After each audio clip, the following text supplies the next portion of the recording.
Dialectique et confrontation, les clés du développement des territoires ruraux. Bienvenue dans ce nouvel épisode de notre programme, où nous aborderons un sujet fondamental pour l'avenir de nos communautés et, en particulier, pour les réalités rurales, la dialectique. Un terme qui, malheureusement, est souvent mal compris ou jugé trop abstrait pour être utile dans la pratique quotidienne. Mais aujourd'hui, nous souhaitons vous démontrer que la dialectique n'est pas seulement un concept philosophique ou théorique, mais bien l'une des clés essentielles au développement des territoires et, plus particulièrement, à la revitalisation des zones rurales. La dialectique, dans son acception la plus pratique et concrète, est avant tout une confrontation d'idées, de valeurs, d'expériences et de visions. Elle ne se limite pas à un simple débat académique, mais constitue un outil de construction basé sur l'écoute et l'interaction. Dans ce contexte, parler de dialectique signifie parler d'un processus dynamique dans lequel les différences ne sont pas des obstacles, mais des opportunités. Un échange constructif qui permet à chaque acteur social, économique et culturel d'apporter sa contribution, d'exprimer ses préoccupations, mais aussi de proposer des idées novatrices pour l'avenir.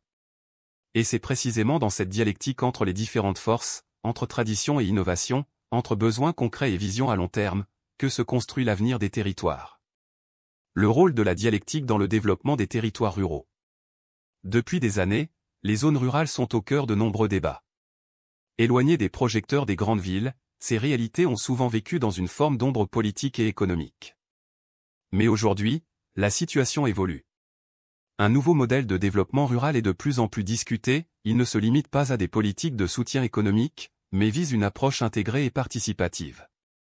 Dans ce processus, la dialectique joue un rôle crucial, car elle permet de recueillir et d'intégrer différentes idées dans un projet commun. C'est l'échange entre tradition et innovation, entre les besoins immédiats des communautés et les défis futurs, qui nourrit le dynamisme des territoires et les fait évoluer de manière durable. Cependant, la dialectique ne concerne pas uniquement les débats entre agriculteurs, administrations locales ou experts en développement. Elle implique chaque membre de la communauté rurale. Chaque personne, des plus jeunes aux plus âgés, des travailleurs agricoles aux artisans, doit se sentir partie prenante du processus de développement. Les voix de tous sont essentielles pour construire une vision partagée qui réponde aux besoins réels des populations et qui tienne compte des défis mondiaux tels que le changement climatique, la numérisation, la transition écologique et l'innovation sociale. La dialectique comme outil de conception et de résilience. Mais la dialectique ne sert pas uniquement à débattre. Elle est aussi un outil de conception. Concevoir un projet, quel qu'il soit, qu'il s'agisse d'une infrastructure, d'une activité économique ou d'un plan de durabilité environnementale, implique un échange entre différents acteurs aux idées parfois divergentes. Un projet ne doit pas être imposé par un seul acteur, mais doit émerger de la capacité à écouter et à intégrer les contributions de chacun.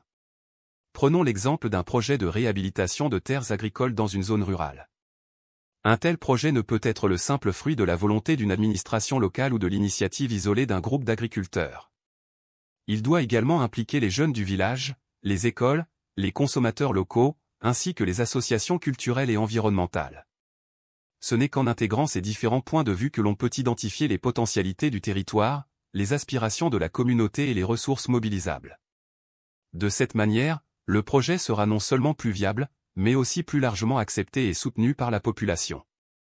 Ainsi, la dialectique devient un moteur d'inclusion et d'innovation. L'échange d'idées et d'expériences, le débat constructif, ne permettent pas seulement d'aboutir à des solutions plus complètes, mais aident également à mettre en réseau différentes ressources. Un territoire rural ne peut prospérer s'il ne sait pas valoriser ses atouts de manière intégrée. Cela signifie que l'agriculture, le tourisme, l'artisanat, la culture et l'innovation technologique doivent être considérés comme des éléments interconnectés, et non comme des secteurs indépendants. Une planification territoriale efficace doit prendre en compte chaque aspect de la vie rurale. Coche épaisse blanche la gestion des ressources naturelles. Coche épaisse blanche la valorisation du patrimoine historique et culturel.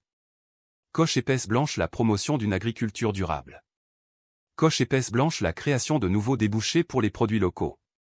C'est en confrontant ces différentes dimensions que l'on peut construire un projet de développement intégré, qui dépasse la simple addition d'initiatives sectorielles.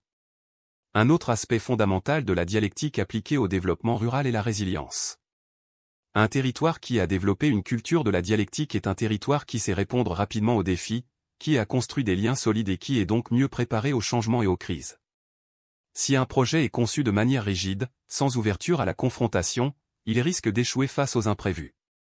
Mais si, au contraire, il repose sur un dialogue permanent et une capacité d'adaptation, il aura de meilleures chances de succès à long terme. Un engagement collectif pour un avenir durable. Bien entendu, tout cela ne peut se concrétiser sans un engagement concret des institutions et de la société civile. Les administrations locales doivent favoriser la participation citoyenne, encourager le dialogue entre les différents acteurs et créer des espaces de discussion. Les communautés rurales doivent se percevoir non pas comme de simples bénéficiaires de politiques publiques, mais comme les véritables acteurs du changement. En conclusion, la dialectique, le débat et la planification collective sont les piliers sur lesquels doit reposer le développement des territoires ruraux. Un processus dynamique qui met l'accent sur la participation et l'inclusion, et qui vise à créer des projets intégrés, durables et adaptés aux réalités locales. C'est uniquement par la confrontation des idées et l'implication de tous que nous pourrons bâtir un avenir plus équitable et plus prospère pour nos communautés rurales, où la croissance économique, le bien-être social et la protection de l'environnement avancent de concert. Le défi est grand, mais le dialogue en est la clé. Merci de nous avoir écoutés.